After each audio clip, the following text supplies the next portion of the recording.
नमस्कार, वंदे मातरम। दोस्तों, स्वागत है आप सबका सैनिक पाठशाला में। आज के इस वीडियो के 4 महत्वपूर्ण जानकारियां हैं दोस्तों जैसे ही 5 फरवरी 2026 को माननीय सुप्रीम कोर्ट ने डीएडीआर के बकाये को लेकर के, डीएडीआर के एरियर को लेकर के एक अहम फैसला सुनाया।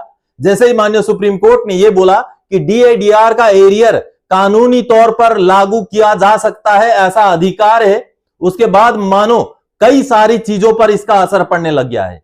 अब सरकारें जो है इसके ऊपर अधिसूचना जारी करने लग गई हैं।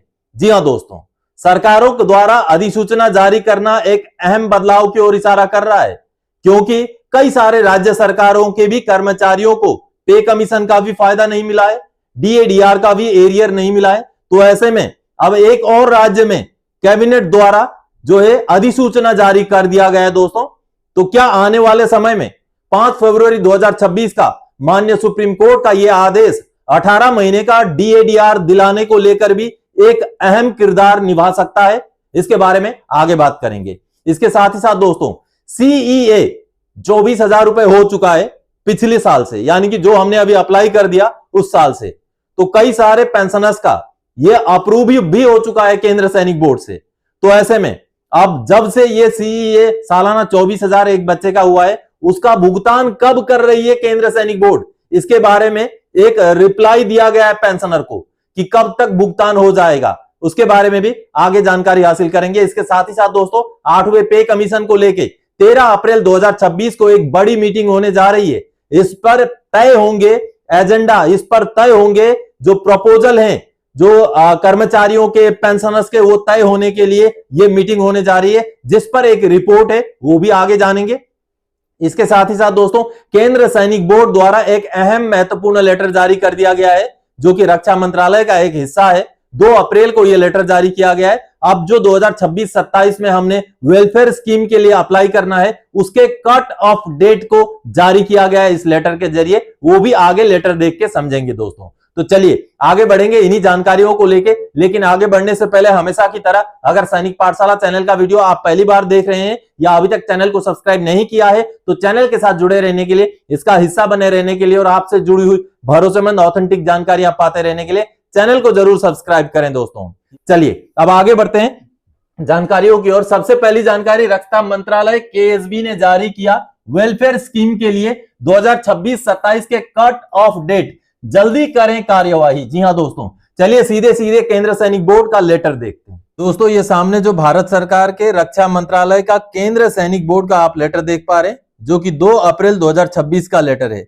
इस लेटर के जरिए केंद्र सैनिक बोर्ड ने पूर्व सैनिकों और फैमिली पेंशनर्स और उनके बच्चों को दिए जाने वाले वेलफेयर स्कीम के 2026-27 का जो एकेडमिक ईयर है या फाइनेंशियल ईयर है, उसके कट ऑफ डेट जारी कर दिए गए हैं। जी हां, इस लेटर के जरिए आपको अब कब तक के अंदर, कितने समय के अंदर इन वेलफेयर स्कीम के लिए अप्लाई करना है, उसकी पूरी जानकारी, पूरा लिस्ट यहां पर आपको देखने को मिलेगा। ये देखिए, बेहद अहम है। इन डेट्स के अंदर अंदर ही आपको अप्लाई करना है। जैसे अगर पेन्यूरी ग्रांट की हम बात करें तो 1 अप्रैल 2026 से लेकर के 31 मार्च 2027 तक जो है अप्लाई करने का जो है ये डेट दिया गया है। जो कि पेन्यूरी ग्रांट का जो क्राइटेरिया होता है, 65 साल की उम्र होनी चाहिए या तो फिर नॉन पेंशनर होने चाहिए, ऐसे क्राइटेरिया होते हैं। आगे पेन्यूरी ग्रांट का रिन्यूअल के लिए जो है 2026-27 फाइनेंशियल ईयर का, उसके लिए 1 दिसंबर 2026 से लेकर 31 मार्च 2027 तक का यहाँ पर डेट दिया गया है। इसी तरीके से मैरिज ग्रांट, दोस्तों मैरिज ग्रांट स्टैंडर्ड होता है। अगर बच्ची का शादी हो जाए तो शादी होने के बाद 180 दिन के अंदर उसको अप्लाई करना होता है, वो सेम यथास्थिति बरकरार है। उसके आगे एजुकेशन ग्रांट, ये सबसे महत्वपूर्ण है, जिसको हम सीईए कहते हैं, यानी कि चिल्ड्रन एजुकेशन अलाउंस की तरह ये चिल्ड्रन एजुकेशन ग्रांट है, जो कि पहली कक्षा से लेकर के आगे ग्रेजुएशन तक मिलता है। ग्रेजुएशन में बीए, बीकॉम और बीएससी शामिल है।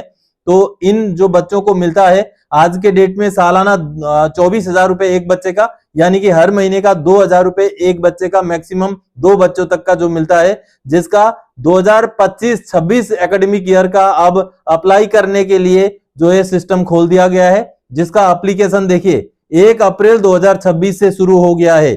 1 अप्रैल 2026 से आगे 30 नवंबर 2026 के अंदर आपको अप्लाई करना है दोस्तों। तो सबसे महत्वपूर्ण ये है, जिसमें ज्यादातर पूर्व सैनिक जो है अप्लाई करते हैं, तो आपके भी बच्चे अगर पहली कक्षा से लेकर के ग्रेजुएशन तक की पढ़ाई की है 2025-26 के एकेडमिक ईयर में, तो आपको भी समय ना गंवाते हुए समय से ही अप्लाई कर देना है दोस्तों। उसी तरीके से मेडिकल ग्रांट के लिए भी ये देखिए यहाँ पर समय 180 दिन होता है उसका भी, और 100% डिसेबल्ड चाइल्ड के लिए भी समय दे दिया गया है, कट ऑफ समय दे दिया गया है। रिन्यूअल ऑफ 100% डिसेबल्ड चाइल्ड का भी यहाँ पर अप्लाई करने का टाइम दे दिया गया है। आगे ऑर्फेन, जो इनिशियल ऑर्फेन ग्रांट होता है, इसके लिए भी आपको समय यहाँ पर देखने को मिलेगा दोस्तों। इसके साथ ही साथ रिन्यूअल ऑफ ऑर्फेन ग्रांट, उसी तरीके से वोकेशनल ट्रेनिंग ग्रांट, और आगे मोबिलिटी इक्विपमेंट ग्रांट और सीरियस डिजीज ग्रांट, उसी तरीके से सब्सिडी ऑन होम लोन। अब देखिए ये लगभग जो स्कीम है उनका एक पर्टिकुलर टाइम फ्रेम होता है। जैसे कि अगर ये कुछ जैसे वोकेशनल ट्रेनिंग हो गया, सीरियस डिजीज ग्रांट हो गया, सब्सिडी होम लोन हो गया, इनको आपका जब भी आपका ऑकरेंस हुआ है उसके आगे 180 दिन के लिए, इस 180 दिन के अंदर अप्लाई करना होता है। इसके साथ ही साथ कुछ जो है जिला सैनिक बोर्ड और राज्य सैनिक बोर्डों के लिए भी हिदायत जारी की गई है। क्या क्या प्रोसीजर रहेगा, किस तरीके से उन्होंने चेक करना है, किस तरीके से मिस्टेक आपने नहीं करना है, ये सारी चीजें भी इस लेटर में जारी की गई हैं। तो आप इत्मीनान से इसको वीडियो को पॉज करके भी ये सारे जो हिदायतें हैं इनको पढ़ सकते हैं दोस्तों, क्योंकि आने वाले समय में अगर आप एजुकेशन ग्रांट के लिए अप्लाई करना चाहते हैं तो ये देखिए ये सारी चीजें आपको ध्यान में रखनी है। खास करके एजुकेशन ग्रांट में ज्यादातर बच्चों के लिए अप्लाई किया जाता है, तो देखिए इसमें हिदायतें क्या क्या हैं। इस डेट के अंतराल में, इस डेट के अंदर ही आपको अप्लाई करना है, देरी नहीं करना है। अभी डॉक्यूमेंट्स रेडी करना शुरू कर दीजिए आप, ताकि देरी ना हो। चलिए अगली जानकारी दोस्तों, 8वें वेतन आयोग के लिए 13 अप्रैल को होगी ड्राफ्टिंग कमेटी की बड़ी बैठक। पे कमीशन के मुद्दे होंगे फाइनल। जी हां दोस्तों, ड्राफ्टिंग कमेटी एनसीजेसीएम की बैठक होने जा रही है 13 अप्रैल 2026 को, जिसके बारे में एक रिपोर्ट सामने आया है। चलिए रिपोर्ट देखते हैं दोस्तों। ये सामने जो आप खबर देख पा रहे हैं, जी न्यूज हिंदी की खबर है, जिसपे 8वें पे कमीशन को लेकर के एक बड़ी अपडेट दी गई है। यानी कि 8वें पे कमीशन के लिए एनसीजेसीएम की जो अगली बैठक होगी, जिस पर एजेंडा तय किया जाएगा कि 8वें पे कमीशन में क्या क्या मांग प्रस्तुत की जाए, तो उसको लेकर खबर सामने आई है। आप देख पा रहे हैं 45,000 रुपए या 58,500 रुपए कितनी होगी बेसिक सैलरी और पेंशन। तनख्वाह बढ़ाने पर 13 अप्रैल को बड़ी मीटिंग। देखिए 8वें पे कमीशन से जुड़ी हुई ये खबर है, और ये खबर दोस्तों 7 अप्रैल 2026 की है। देखिए यहां लिखा गया है, 8वें वेतन आयोग के तहत आपकी सैलरी और आपको मिलने वाले भत्ते क्या होंगे, इसे तय करने और डिमांड को पूरा करने के लिए 13 अप्रैल को बड़ी मीटिंग होने जा रही है। अब देखिए उसका पूरा डिटेल्स यहां पर आपको दिखाई देगा। यहां पर डिटेल्स में अगर आप पढ़ेंगे तो यहां लिखा हुआ है 8 सीपीसी, केंद्र सरकार के लाखों कर्मचारी और पेंशनर को 8वें वेतन आयोग 8 पे कमीशन का लंबे समय से इंतजार है। 7वें वेतन आयोग की मियाद पूरी हो गई है, लेकिन 8वें वेतन आयोग के तहत सैलरी, भत्ते और पेंशन कितनी मिलेगी, इस पर किसी तरह का फैसला नहीं हो पाया है। इस बीच केंद्रीय कर्मचारियों का प्रतिनिधित्व करने वाली एनसीजेसीएम की ड्राफ्टिंग कमेटी की मीटिंग 13 अप्रैल को है। इस दौरान कर्मचारी संगठनों के साझा मेमोरेंडम को अंतिम रूप देकर 8वें वेतन आयोग को सौंपा जाएगा। क्यों खास है 13 अप्रैल की meeting? National council joint consultative machinery NCJCM केंद्रीय कर्मचारी और पेंशनर्स का संगठन है। इसकी ड्राफ्टिंग कमेटी 13 अप्रैल को सुबह 11 बजे नई दिल्ली के जेपी चौबे मेमोरियल लाइब्रेरी यानी कि AIRF ऑफिस में मीटिंग करेगी। एनसीजेसीएम के सेक्रेटरी शिवगोपाल मिश्रा ने सदस्यों को चिट्ठी लिखकर बताया कि इस मीटिंग में 12 मार्च 2026 को हुई बातचीत को जारी रखा जाएगा। इसमें सैलरी, पेंशन, अलाउंस और सर्विस से जुड़े सभी मामलों पर चर्चा होगी।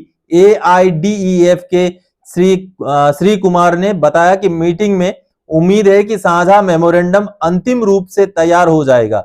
साथ ही रेलवे, डिफेंस और बाकी विभागों के प्रतिनिधि भी इसमें शामिल होंगे।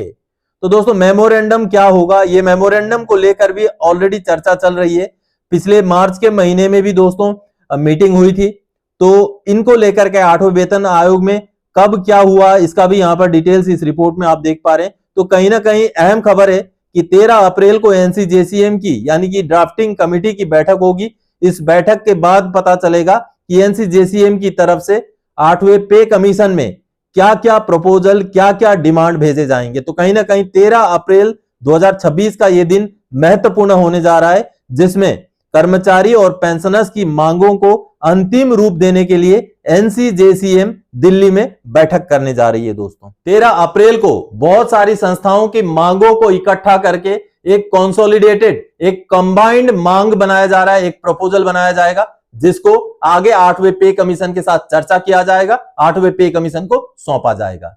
चलिए अब अगली जानकारी दोस्तों, केएसबी ने दिया जवाब, देखें कब तक होने वाला है सालाना 48,000 सीईए का 2024-25 का भुगतान। जी हां दोस्तों, जैसे आप सबको पता है, एक बच्चे का 2,000 हर महीने का, 2 बच्चों का 4,000 हर महीने का, और 2 बच्चों की एक साल की बात करें तो 48,000 रुपए।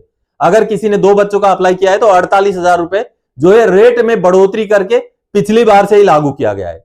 तो जिन्होंने भी पिछली बार के इस चिल्ड्रन एजुकेशन ग्रांट के लिए अप्लाई किया है, इसका भुगतान कब होगा, इसका इंतजार बहुत सारे पेंशनर्स कर रहे हैं। बहुत सारे वीडियो में कमेंट भी करते हैं, मुझे मैसेज भी करते हैं कि सर अप्लाई तो हमने कर दिया, 1 महीना 2 महीना 3 महीना हो गया, अप्रूव भी हो चुका है, केंद्र सैनिक बोर्ड से भी अप्रूव हो गया, अब इसका भुगतान कब होगा। तो इसको लेकर के केंद्र सैनिक बोर्ड ने एक अहम जानकारी शेयर किया है ईमेल के जरिए। चलिए डिटेल्स देखते हैं।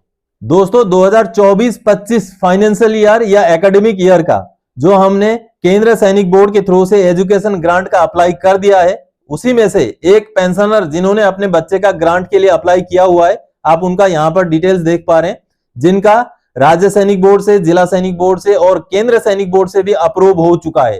तो ऐसे में अब इसका भुगतान कब होगा, इसको लेकर के इन्होंने शिकायत डाली थी, जिसका केंद्र सैनिक बोर्ड की तरफ से ये देखिए जवाब आया है, और ये जवाब ईमेल के जरिए आया है। देखिए अब ये सरोज कुमार जी थे, देखिए सरोज कुमार जी ने अप्लाई किया अपने बच्चे का, जो ऑलरेडी अप्रूव हो चुका है। अब इनको जो जवाब दिया गया केंद्र सैनिक बोर्ड की तरफ से, देखिए hello Saroj Kumar, your grievance status, यानी कि उन्होंने शिकायत डाली थी, ग्रीवेंस डाली थी, जिसका स्टेटस बताया गया है, kindly find the status of grievance with details as under. Grievance number, उसका ग्रीवेंस का नंबर दिया गया। आगे देखिए, commented by department, it is intimated that your application has been approved by the केंद्र सैनिक board secretariat, the payment cannot be done now, यानी कि अभी इसका भुगतान नहीं हो सकता, due to unavailability of funds, यानी कि अभी वित्त वर्ष 2024-25 का भुगतान करने के लिए फंड अभी अवेलेबल नहीं है, तो अभी भुगतान नहीं हो सकता। It will be done after June 2026, यानी कि अब इसका भुगतान जून 2026 के बाद ही हो पाएगा। तो जिनका भी अप्रूव हो चुका है वो फिलहाल इत्मीनान रखें, इंतजार करें, आपका काम है अप्लाई कर देना। अब देरी से अगर भुगतान हो तो उसमें हमारा कोई हाथ नहीं है, लेकिन भुगतान होगा। वैसे केंद्र सैनिक बोर्ड के ये सीईए का भुगतान थोड़ा देरी से ही होता है, लेकिन अब की बार जो आपने ऑलरेडी अप्लाई कर दिया है, जो 2,000 रुपए के हिसाब से नए रेट लागू हुए हैं, उसका भुगतान जून से पहले तो नहीं हो पाएगा, ऐसा इस ईमेल के जरिए पता चलता है। दोस्तों समय लगेगा, तो ऐसे में हमें इंतजार करना पड़ेगा। चलिए अगली जानकारी दोस्तों, सुप्रीम कोर्ट के फैसले के बाद अब डीए के बकाये को लेकर के सरकारें ले रही हैं एक्शन। क्या अब आगे 18 महीने का डीए एरियर की बारी है? दोस्तों आप सबको पता है कि 5 फरवरी 2026 को माननीय सुप्रीम कोर्ट ने वेस्ट बंगाल के कर्मचारी और पेंशनर्स के फेवर में फैसला सुनाते हुए यह कहा था कि डियरनेस अलाउंस एक कानूनी तौर पर लागू किया जाने वाला अधिकार है। जी हां, अगर कानूनी तौर पर लागू किया जाने वाला अधिकार है तो जो 18 महीने का फ्रीज हुआ है उसको भी हम कानूनी लड़ाई लड़ सकते हैं। एक विकल्प खुल गया है 5 फरवरी के उस आदेश के बाद। लेकिन इसके अलावा भी बाकी जिन भी राज्यों में कर्मचारी पेंशनर्स डीए का एरियर या पे कमीशन के फायदे से वंचित हैं, अब उन राज्यों में जो है कार्रवाई होनी शुरू हो गई है। ऐसी ही एक रिपोर्ट है, ये साइड में आप रिपोर्ट देखिए, जागरण की ये रिपोर्ट है, जहां पर पंजाब की तरफ से ये खबर आई है। पंजाब के कर्मचारियों को बड़ी राहत की उम्मीद, डीए और वेतन बकाये के लिए कैबिनेट सब कमिटी गठित हो चुकी है। जी हां, देखिए रोहित कुमार चंडीगढ़ से ये रिपोर्ट है, जिसमें कहा गया है पंजाब सरकार ने राज्य के कर्मचारियों और पेंशन भोगियों से जुड़े लंबित वित्तीय मुद्दों के समाधान की दिशा में अहम कदम उठाया है। सरकार ने डीएडीआर, महंगाई भत्ता और महंगाई राहत और वेतन आयोग के बकाये की समीक्षा के लिए एक कैबिनेट सब कमेटी की गठन की अधिसूचना जारी कर दी है। ऐसे फैसले से लाखों कर्मचारियों और पेंशन भोगियों की उम्मीदें एक बार फिर बढ़ गई हैं। यानी कि दोस्तों माननीय सुप्रीम कोर्ट का जो जजमेंट 5 फरवरी को आया, उसके बाद इस तरीके के मसलों में अब मानो जान सी आ गई है। तो ऐसे में कहीं ना कहीं हमारी भी जो बड़ी बड़ी कर्मचारी की संस्थाएं हैं, पेंशनर्स की संस्थाएं हैं, उनको इस फैसले के बेस पर कहीं ना कहीं 18 महीने के DIDR के को लेकर भी क्या हम कोई कानूनी ऑप्शन, कानूनी जो समाधान तलाश सकते हैं, इसको लेकर के जरूर विचार विमर्श करना चाहिए। ये मेरा मानना है। आप क्या मानते हैं जरूर कमेंट करके बताइएगा दोस्तों। तो दोस्तों आज के इस वीडियो में इन्हीं जानकारियों के साथ आया था। आने वाले समय में और कोई जानकारीदायक आपसे सरोकार रखने वाला विषय लेके मैं फिर से हाजिर हो जाऊंगा। तब तक के लिए जय हिंद दोस्तों।